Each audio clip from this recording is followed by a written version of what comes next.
धम्मबंधूंनो, आज आम्ही आमच्या व्हिडिओच्या माध्यमातून डॉक्टर बाबासाहेब आंबेडकरांच्या आयुष्यातील एक प्रसंग आपल्याला सांगणार आहोत, तर व्हिडिओ संपूर्ण बघा.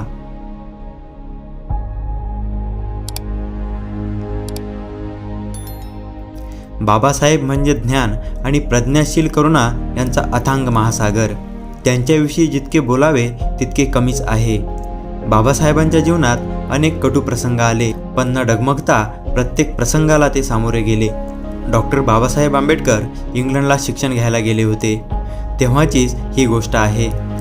वेळ आणि पैसा वाचावा म्हणून 6 वर्षाचा अभ्यासक्रम बाबासाहेब 2 वर्षातच पूर्ण करतात, पण त्याकरिता त्यांना अहोरात्र परिश्रम करावे लागले. त्यावेळी जगातील सर्वात मोठे ग्रंथालय ब्रिटिश म्युझियम सकाळी 7 वाजता उघडायचे. तेव्हा त्यात प्रवेश करणारे डॉक्टर बाबासाहेब आंबेडकर हे पहिले विद्यार्थी असायचे.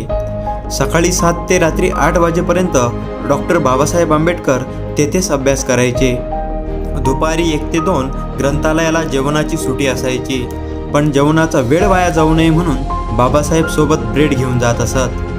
ग्रंथालयाच्या आत कोणतेही खाण्याचे पदार्थ नेण्यास बंदी होती, म्हणून बाबासाहेब आपल्या ब्रेडचा तुकडा लपवून ठेवत असत आणि भूक लागली की पुस्तकाच्या आड तोंड लपवून पटकन ब्रेडचा तुकडा खाऊन घेत असत. एकदा बाबासाहेब ब्रेड खाताना पकडले गेले आणि त्यांना मुख्य ग्रंथपालाकडे नेण्यात आले.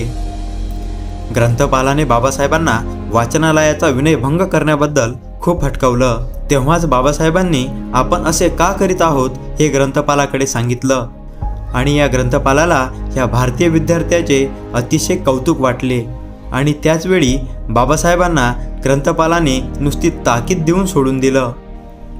रात्री सुमारे 8 वाजता ब्रिटिश ग्रंथालयामधून बाबासाहेब आपल्या खोलीवर येत असत. 1 तास विश्रांती करत असत आणि पुन्हा अभ्यासाला बसत असत. मग रात्रीची पहाटसुद्धा व्हायची तरी बाबासाहेबांना माहीत होत नसे. त्या दरम्यान रूमवर त्यांच्यासोबत एक भारतीय विद्यार्थी राहायचा आणि त्याला रात्री कधीही जाग आला तरी बाबासाहेब कायम अभ्यास करतानाच आढळायचे. एकदा असाच तो विद्यार्थी अचानक रात्री जागा झाला आणि त्याला बाबासाहेब रात्री अभ्यास करताना आढळले. तेव्हाच त्याने घड्याळाकडे पाहिले आणि रात्रीचे 3 वाजले होते. तेव्हा तो विद्यार्थी बाबासाहेबांना म्हणाला, "अहो मिस्टर आंबेडकर, अभ्यास करायलाही काही मर्यादा असते. अशाने तुम्ही नक्कीच आजारी पडाल." मात्र यावर बाबासाहेब क्षणभर पुस्तक बाजूला करतात आणि म्हणतात, "इथे मी शिक्षणासाठी आलो आहे खरा, पण माझा जीव भारतातच गुंतला आहे. तेथे माझे करोडो बांधव धर्मरूढीच्या नावाखाली माणुसकीपासून वंचित झाले आहेत. कुत्र्यापेक्षाही लाचार जीवन ते जगत आहेत. इथला शिक्षणक्रम अडकून मला लवकरात लवकर भारतात जायचे आहे आणि त्यांच्याकरिता मला मानवी हक्काचा लढासुद्धा उभारायचा आहे.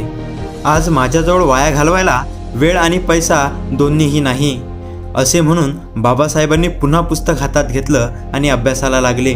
तो विद्यार्थी नुसता बाबासाहेबांकडे बघतच राहिला. बाबासाहेब नेहमी म्हणायचे की स्वतःला विद्यार्थी समजा आणि कायम शिकण्याचा प्रयत्न करा. हेच या व्हिडिओच्या माध्यमातून आपण सर्वांना सांगणं आहे. धम्मबंधूंनो, व्हिडिओ कसा वाटला हे आम्हाला कमेंटमध्ये नक्की सांगा आणि अशाच प्रकारचे माहितीपूर्ण व्हिडिओ बघण्यासाठी आत्ताच आमच्या द बुद्धभूषण या यूट्यूब चॅनलला सबस्क्राईब करा आणि हा व्हिडिओ जास्तीत जास्त मित्रांपर्यंत शेअर करा, कारण ह्या 2च गोष्टी आम्हाला आणखी व्हिडिओ बनवण्यासाठी प्रोत्साहित करतात. जय भीम, नमो बुद्धाय.